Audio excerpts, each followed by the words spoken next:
देवी और सज्जनों, प्रमोद का आपको प्रणाम। कथा सरित सागर वीडियो मालिका के 12वें भाग में आपका स्वागत है। इसके पहले वाले भाग में हमने देखा कि इंद्रदत्त अपनी योग विद्या के प्रभाव से राजा नंद के शव में प्रविष्ट हो गया। राजा के पुनर्जीवित होने पर सारे राष्ट्र में उत्सव मनाया गया और व्याड़ी एक पूर्ण एकांत में होने वाले देव मंदिर में इंद्रदत्त के शरीर की रक्षा के लिए बैठ गया और वररुचि राजा योगानंद के पास धन मांगने चला गया। सज्जनों, यहाँ पर कथाकार ने इंद्रदत्त के आत्मा का प्रवेश हुए राजा नंद का नाम पहचानने के लिए योगानंद ऐसा बदल दिया है। वररुचि कानुभूति से कह रहे हैं कि राज्य भवन में जाकर राजा को आशीर्वाद देकर मैंने उस योगानंद से गुरु दक्षिणा के लिए 1 करोड़ स्वर्ण मुद्रा की याचना की। तब योगानंद ने शकटाल नामक पहले वाले राजा नंद के मंत्री को आज्ञा दी कि तुम इसे 1 करोड़ स्वर्ण मुद्रा दिला दो। लेकिन उस अनुभवी और धूर्त शकटाल को इन सब घटनाओं के बारे में संदेह हुआ। मृत राजा का तुरंत जीवित हो उठना और ठीक उसी समय याचक का उपस्थित हो जाना, ये देखकर वह धूर्त मंत्री सच्ची बात को ताड़ गया। सच में बुद्धिमानों के लिए कौन सी भी बात अज्ञेय या अनजानी नहीं है।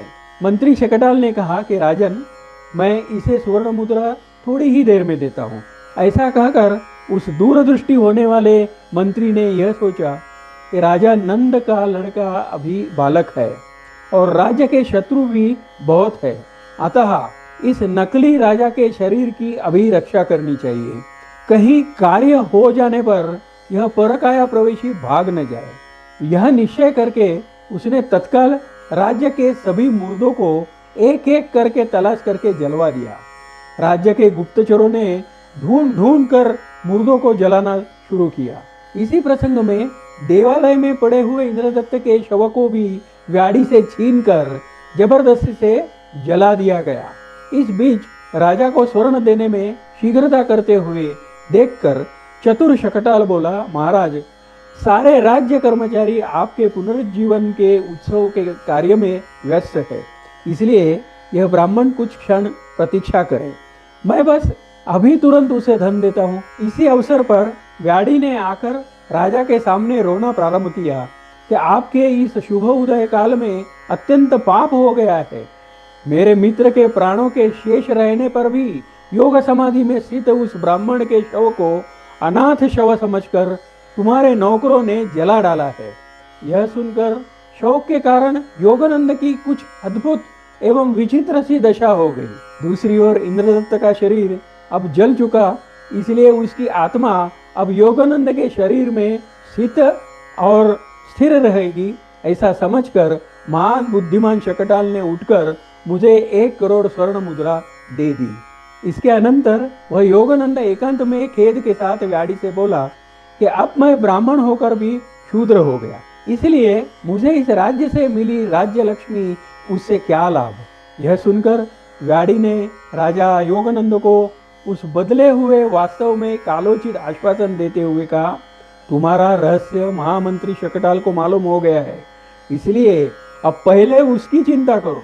यह शकटाल महामंत्री है, अपनी इच्छा से शीघ्र ही यह तुम्हारा नाश करके पहले वाले मृत पूर्वानंद के पुत्र चंद्रगुप्त को राजा बनाएगा।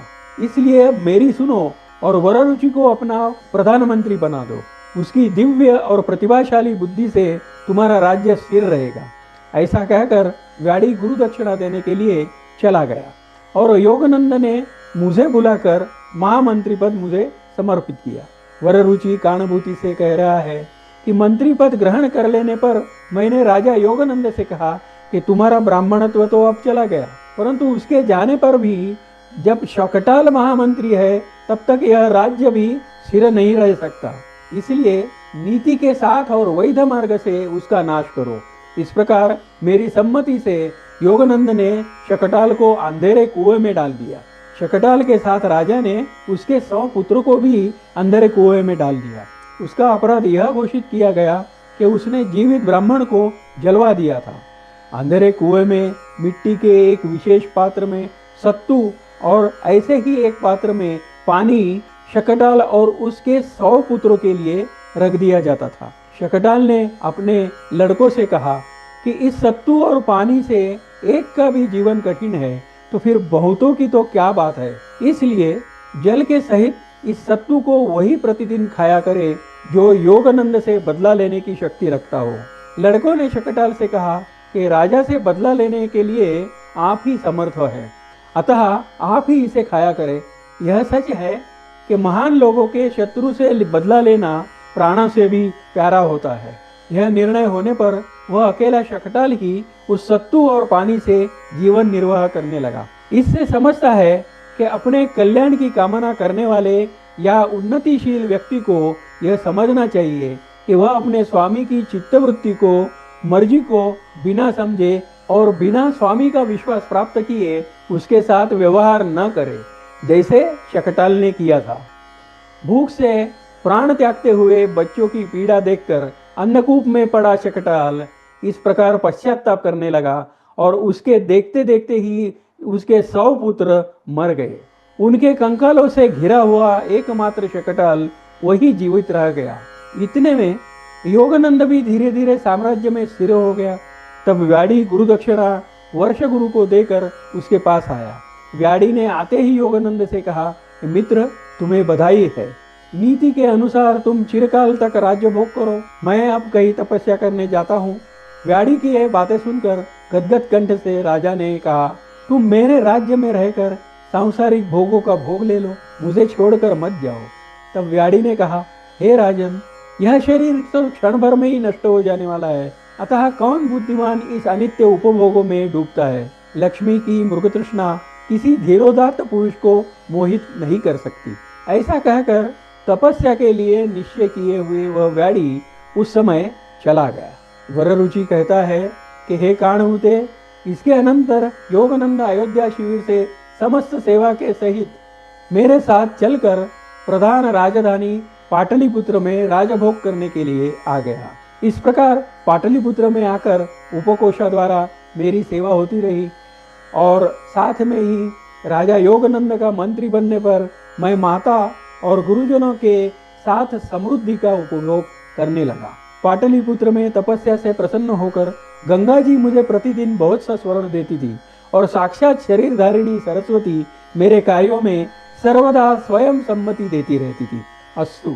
और सज्जनों, यहाँ पर महाकवि सोमदेव भट्ट विरचित कथा सरित सागर के कथापीठ नामक प्रथम लंबक का चतुर्थ तरंग समाप्त हो गया। देवी और सज्जनों, अब इसके बाद पंचम तरंग की कहानी हम अगले वीडियो से शुरू करेंगे। अगर यह प्रकल्प और वीडियो आपको पसंद आया हो तो कृपया सब्सक्राइब, लाइक, कमेंट और शेयर कीजिए। हमारा प्राचीन भारतीय साहित्य हम लोगों को ही दुनिया भर में फैलाना है। तो फिर आज के लिए विदा लेते हैं, अब फिर मिलेंगे अगले वीडियो में।